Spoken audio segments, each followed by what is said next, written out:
Welcome to another Bible in a Year overview video. This is for May 16th to the 31st readings in the Bible in a Year Bible.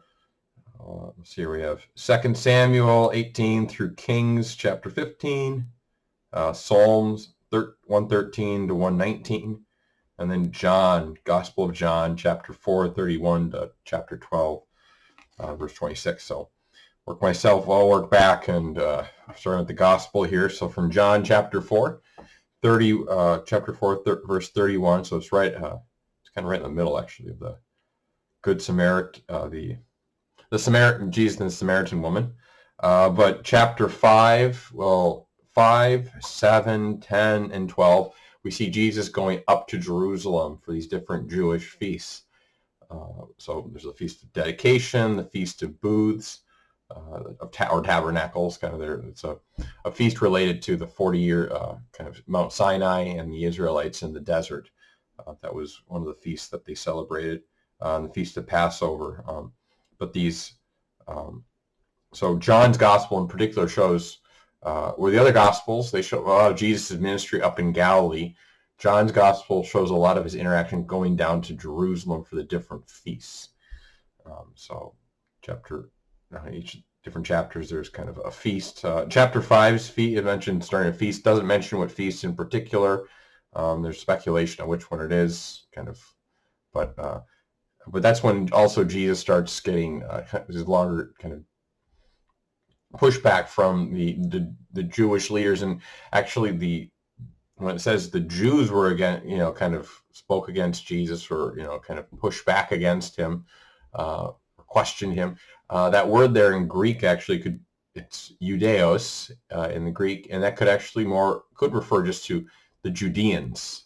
So Jesus, he's from Galilee, up in Nazareth, up in Galilee, and they're kind of like the country bumpkins, if you will, in perspective to those down in Judah. They're the city folk. They're the sophisticated people, and so there's a lot of scholarly stuff more recently that's come out, kind of suggesting that I think the Jews. Well, it seems more of also it's the Judeans. You're this country guy. You're coming down here. Look, you're causing havoc. Like, wait, who are you? So it seems part of when it's translated as Jews in most texts and stuff. Perhaps maybe there's information that suggests that Judean, one who lives in that region of Palestine, would be a better translation. But yeah, there'll be the bread of life discourse in chapter 6, and then the raising of Lazarus in chapter 11, and then chapter 12 is when Jesus goes down for the Passover for the last time. See here the Psalms, Psalms 113 to 119. We have here the Hallel Psalms, which is Psalms of praise, which were sung particularly at the Jewish feasts.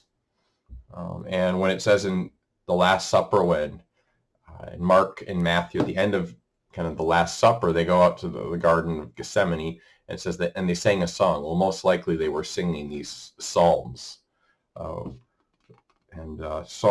we have the shortest psalm, 117, and then the longest psalm, 119 in this set. And then going on to the Old Testament, the first reading narrative here. So we have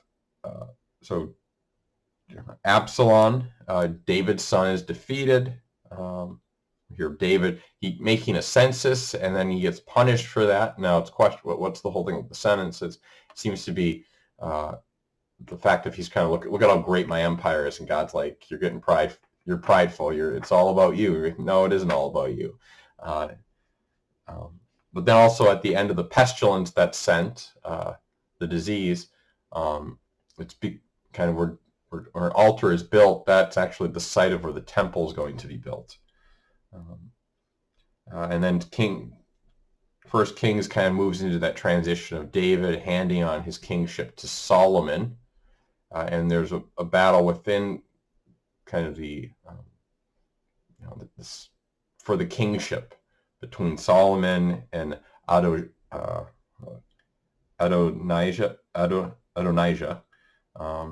And because Solomon is not the oldest son, but David had a number of wives, and so this is part of the problem when you have these. One of the, well, after after the destruction of the temple and stuff, we'll see that this whole having numerous wives gets knocked out of the whole Israel kind of way of living, and part of the Bible just kind of shows that the problems that it causes, and one of these is just these family feuds that are kind of massive.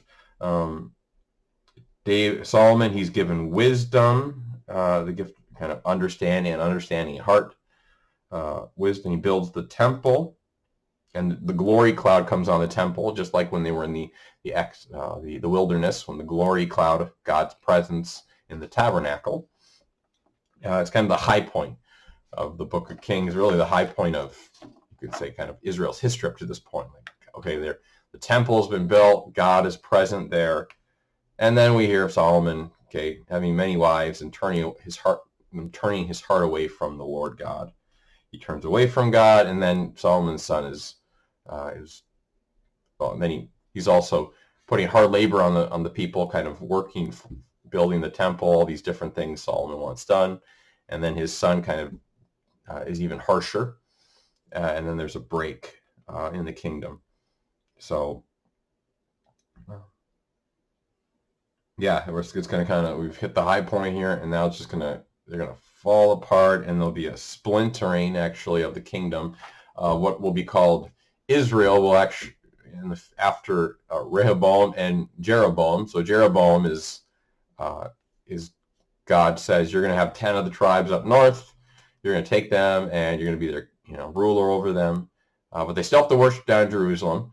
And then the other one would be Judah, really the southern kingdom, that would have a king in line, kind of David's lineage, in Jerusalem and the worship there. And there's kind of the kings in this north. Jeroboam is like, this is okay, yeah, this is great. But then he realized, wait, if everybody's going down to Jerusalem for these different feasts throughout the year, like, wait a minute, maybe I won't be king any longer. And so he puts up sanctuaries with golden calves, and each of them on both ends of his kingdom, the northern kingdom. Sounds familiar, kind of the Exodus, golden calves, to keep them from going down into Jerusalem, and he's worried about losing his political power. And essentially, God has said, hey, you'll get the political power here. You just have to retain liturgical worship in Jerusalem. Well, he turns away from that, and the northern tribes, the kings, they're bad, really bad, bad, maybe not so bad, but bad. And then the southern tribes kind of back and forth. I have a PDF link in the description here below of the different kings from each the north and the south after the split, which can be helpful because at least to see, because there's so many of them, there's so, all these different names and stuff. But that I just had that below there just as maybe a helpful reference of where am I? Because a lot of it references in the 12th year of this king of Israel, this king Judah took reign or whatever. At least it gives you something of a timeline, and it mentions kind of more or less, how they were in standing with God, whereas the northern tribes are all pretty bad, and then southern tribe, it's kind of it fluctuates. So yeah, that's what the kings and stuff will move into, the different kings, and then kind of the downfall of the kingdom, with the split, and then kind of the falling apart of everything.